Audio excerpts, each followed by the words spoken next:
Burnout. It's a word we toss around all the time, like it's just part of life, right? But if you've ever really been burnt out, you know it's so much more than just feeling a little tired or overworked. It's that deep, bone-deep exhaustion where you are just running on fumes and have nothing left to give. But here's what I need you to hear. Feeling burnt out doesn't mean you're broken.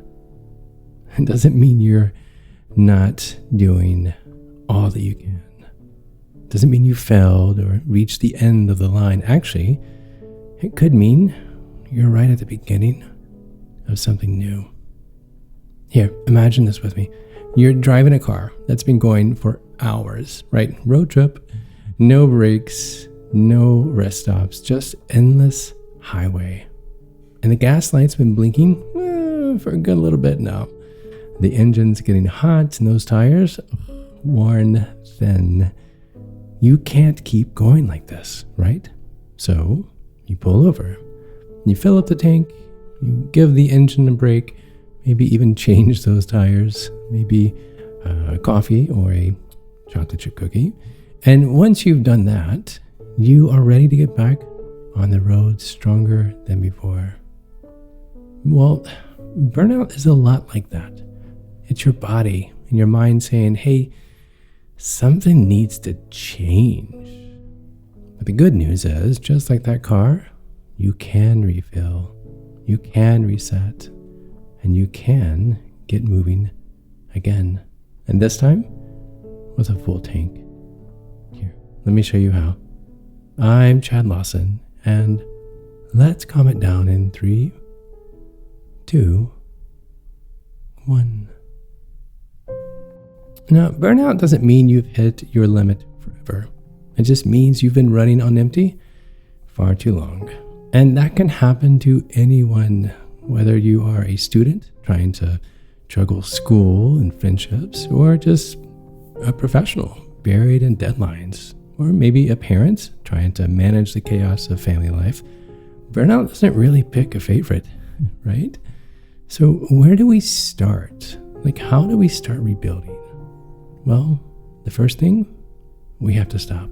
I know. It's easier said than done. I get it. But here's the thing. If we don't stop, if we don't pull that car over, we can't heal. Did you hear that? If we don't stop, we can't heal. Think about trying to fix that car while it's still flying down the highway. You've got to pull over. So step 1 is just it's being honest with yourself about where you are. Maybe you've been pushing through the signs, right? Irritability, exhaustion, feeling disconnected. But your body and mind have been giving you signals, right? I mean, they have, and it's time to listen. Give yourself the space to stop, not pause, pull the car over, put it in brake, and turn the engine off. Because once you've stopped, the next step is then focusing on how to rebuild. We're not just ending this road trip, right? We're continuing. But we have to focus on how to rebuild. Not just your energy, but your mindset as well. Because burnout, it's not just about being physically tired. It's emotional, it's mental. And one of the biggest things we can do is learn how to rest without feeling guilty about it. We live in a world that's all about the hustle, and guess what? More hustle. If you're not busy, it feels like you're falling behind. But here's the truth. Rest isn't optional. It's necessary. Athletes don't train nonstop. They have rest days. They have recovery periods because they know their bodies need time to heal and to get stronger. You are no different. Rest is not a luxury. It's fuel. So start giving yourself permission to really rest, truly rest. And that can mean taking a day off work, shutting down social media for a bit, highly recommend that, or even just letting yourself take a nap. Oh, I love naps. I try to get one in every day. I'm not kidding you. 12 minutes around 2 o'clock. But the world will keep spinning while you recharge. I promise. Take a nap, wake up, and see if the world continued. I have a strong feeling it probably did.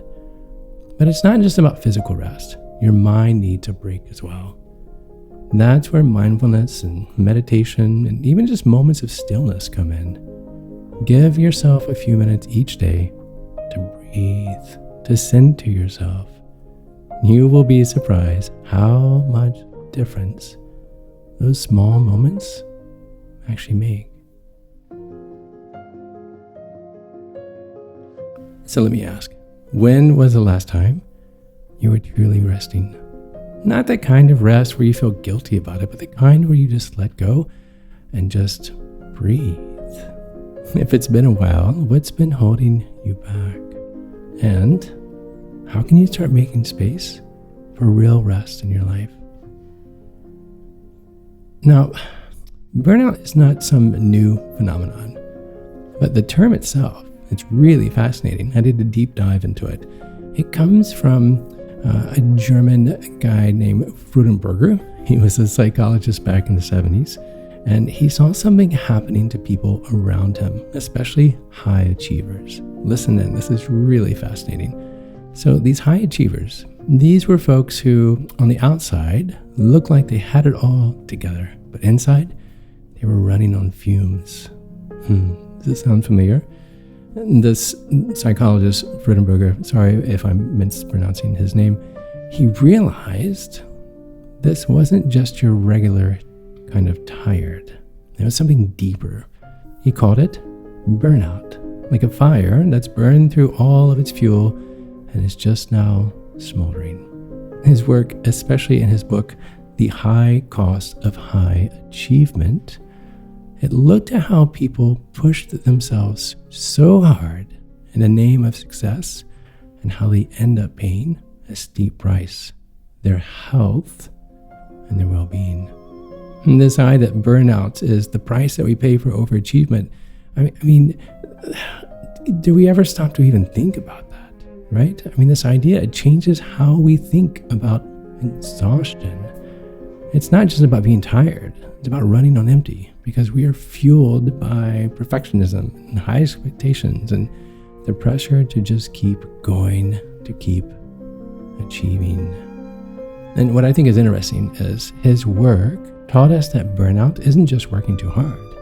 It's about losing that connection to what used to inspire us, used to energize us. And he found that it often hit people who were really passionate about what they did. I mean, these were doctors and these were teachers and these were caregivers and the folks who gave and gave until there was nothing left. But burnout doesn't just hit people in high-stake jobs. It can happen to anyone. Maybe you're a student pulling all-nighters, or a parent managing endless to-do lists, or just someone navigating life's demands. Burnout is something we all need to pay attention to. One of the biggest lessons, recognizing burnout is the first step in healing. A lot of us try to deny, right? We think that we just need to push harder and keep going and it will all be fine. But if we keep ignoring the signs, the cost will become far too high. So how do we rebuild with these insights in mind? Well, we have to drop the idea that burnout is some kind of personal failure, right? Research shows it's a mix of outside pressure and our own inner drive. And I'm guilty of this myself. But understanding this, it really helps us ease the guilt and the shame that we often feel when it comes to even just talking about burnout. And then we have to rethink what success is. In his book, The High Cost of High Achievement, he challenges the idea that more is always better. Chasing more success, more validation, more accomplishments often leaves us feeling more empty. So what if success wasn't about doing more, but about living in a way that feels fulfilling? feels meaningful. So let me ask you, how do you define success? Have you been chasing a version of it that's leaving you drained rather than fulfilled? I mean, what would it look like if success didn't come at the expense of your own well-being? Another key part of Freudenberger's work, boundaries. High achievers struggle with this because they want to do it all and they want to do it all perfectly. And here's the truth. Saying no to some things, it allows you to say yes to the things that really matter. Did you hear that? Saying no to some things allows us to say yes to things that really matter. And he also taught us that rebuilding after burnout isn't just about rest. It's about rediscovering joy and finding meaning in what you do. Burnout happens when we lose touch with the reason behind our work, our goals, right? So reconnecting with your why, it's powerful. So ask yourself, why do I do what I do? What's the deeper purpose behind my work, my responsibilities, my goals even? And sometimes just remembering your why is what reignites the fire. And so this week, here is my invitation. What small step can you take today, don't push it until tomorrow, to reconnect with your why? Maybe it's journaling, maybe it's talking to someone close to you, or just taking a moment to reflect. But whatever it is, give yourself permission to pause and to remember what truly fuels you. Freudenberger's work reminds us that burnout isn't the end of the road. It is an opportunity, a chance to rebuild, not just to where you were, but into something even better. Like when we stop, when we rest, when we realign with what matters, we're not just recovering. We're transforming into something stronger, something more resilient. So thanks. Thanks for being here and investing this time in yourself. But I want you to remember, rebuilding after burnout, it isn't about rushing back to your old self. It's not about getting on the road as quick as you can again. It's about moving forward into something new at your own pace. And every small step brings you closer to balance, to feeling whole again. As always, please be kind to your mind. And like Freudenberger's research shows, you're not alone in this. You are not. I'm rooting for you. And now I am going to go and take a nap. Until next time, be kind to your mind and join me again as we calm it down. To find more episodes of Calm It Down, see where I may be appearing in your area, or just simply want to know where to send me some chocolate chip cookies, visit calmitdownpodcast.com. This podcast was written and produced by yours truly, Chad Lawson, composer, pianist, and nationally recognized Sweet Tooth. The views, expressions, and techniques in this episode are of my personal opinion and not intended, nor should they, serve as a substitute for medical advice or diagnosis rendered to you by your individual doctor or other healthcare provider. Only a licensed physician should evaluate your situation, provide a diagnosis, or render other medical advice to you, and you should only act upon the advice of this physician. Now, I'm an extreme empath by nature, but my profession is that of a composer and pianist, not a licensed therapist or physician. I hear from thousands of listeners how my music has helped them through various stages of emotional needs, and I simply want to offer this in future podcast episodes to aid those needs. So to find a list of licensed professionals in your area, please visit calmitdownpodcast.com. And if you've enjoyed today's episode, please leave a review, or better yet, share it with a friend.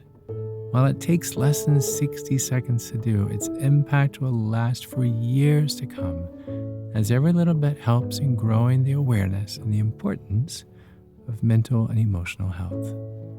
Thank you for listening. Thank you for living. And until next time, be kind to your mind and join me again as we calm it down.